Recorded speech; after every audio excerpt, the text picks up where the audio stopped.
Hello, this is our third video about business development. In the first couple of videos, we discussed about customer journey or sales funnel that helps us to understand what customer is experiencing while they are going throughout this phase of considering your product, purchasing your product, and then becoming a raving fan and actually giving our referrals to you to have even more clients and to help even more people. In the second video, we discussed about cognitive models that helps us to think critically and make better decisions. We talked about identifying our point A, where we are currently located, and where we want to go to the point B, and look to the most efficient path forward. We discussed that not always more is the answer, and sometimes instead of building a skyscraper, we should be building a bridge and close the gap between where we are currently at and where we want to go. Also, we discussed about that gap between our intention or our, theoretical knowledge to the actions that we're actually making and how we can help ourselves to make a decision and to translate those actions from theoretical knowledge to actually what is working and what kind of things we should be doing.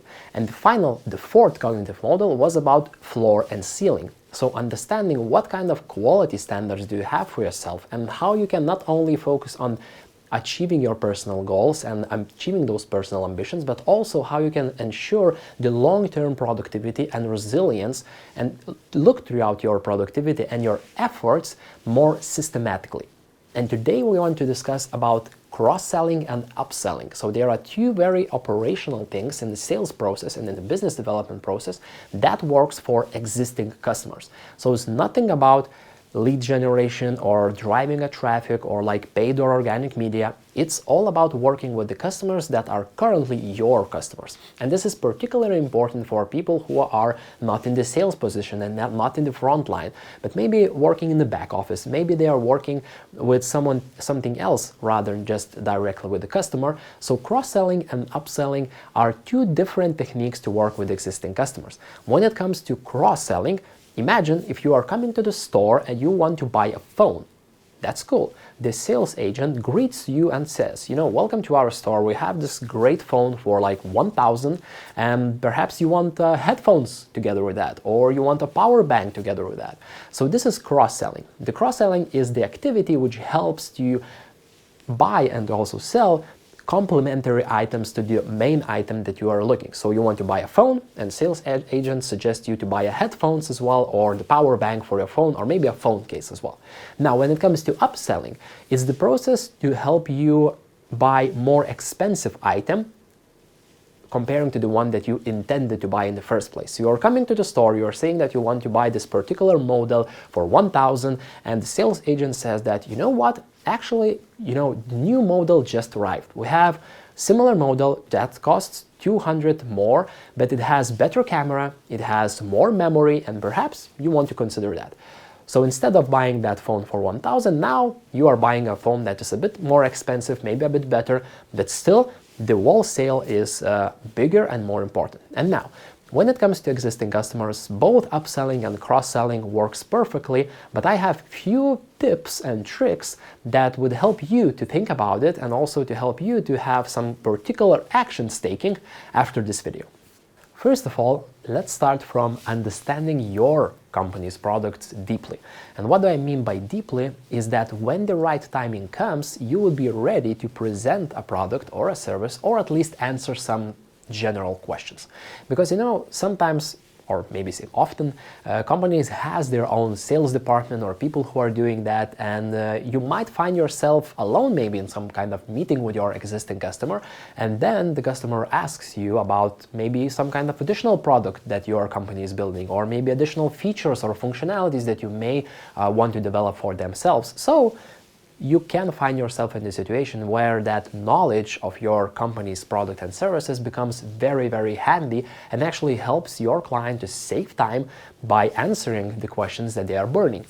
The second one is educating your client. And I want you to think about this kind of cross-selling or upselling, not from like a sales agent perspective, but more from like advisor or consultant perspective. Because listen to this, it's very important, and it actually might sound like a secret weapon for some of the most successful salespeople in the planet.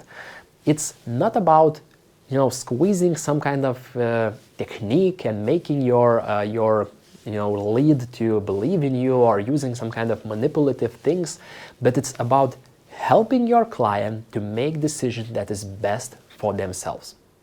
It's making your client, it's helping your client to make the best decision for themselves. It's not about pushing them or pulling them.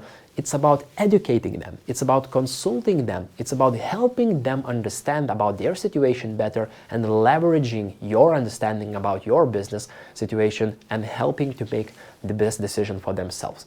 Sometimes for me as a business consultant, I ask companies and I ask, for example, business owners, is that why now it's the right timing for you to have this training or to have this consultation? Maybe today is not the right time. Maybe the right time comes after half a year or a year, and I like to challenge my clients.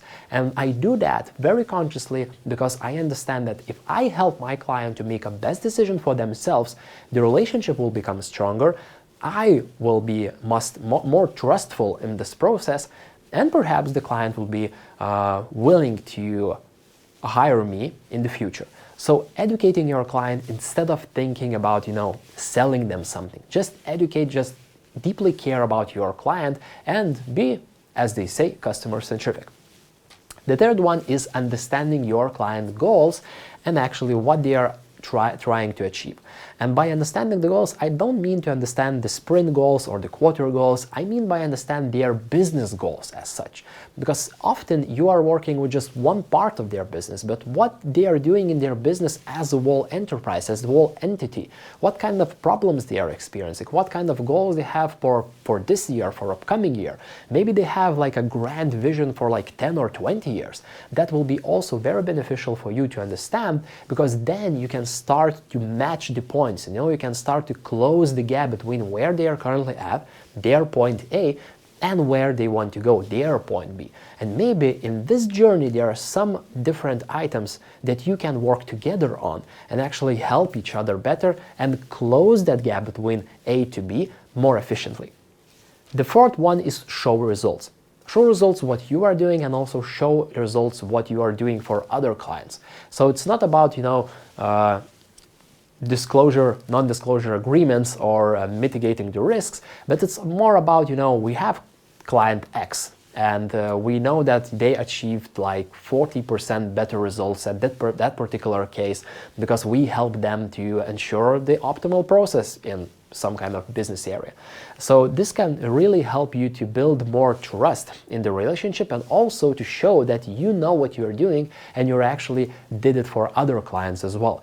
That worked for me as a charm while I was doing product development or business development for logistics optimization software, and being able to show different client results, being able to show how much of the time we saved, how much money we saved for the clients was actually a really game changer for us, because once people are seeing the real results, where they are seeing real facts, it's really easy to discuss about things because we are speaking about reality. We are not using some kind of tactics, we are not trying to manipulate each other, we are just talking about business and we are trying to find the best decision that works for the client, as I mentioned before.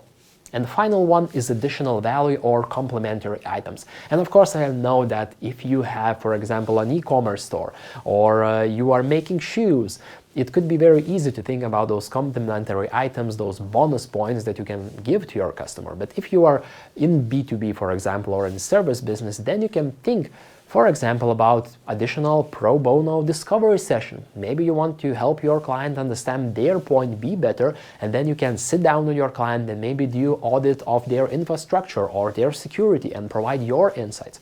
You will be surprised how many of those kind of different improvised opportunities appear when you are actually customer-centric and you are actually trying to help them in their business to help reach their goals. So while you are helping reach their goals for them, you are actually reaching your goals as well to become a better at that business development competence and to help your company to grow better. So there are just few different items and just few tips that might or might not be helpful in your situation. That's why I always say, remember your point A, where you are currently operating, what is your context.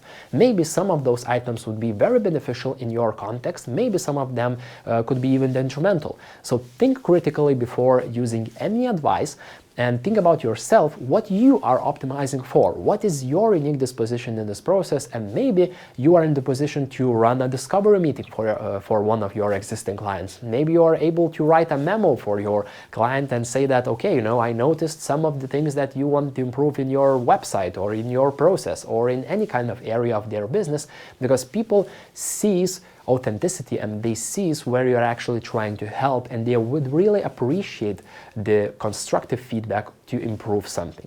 So think about for yourself which of those items could be valuable in your situation.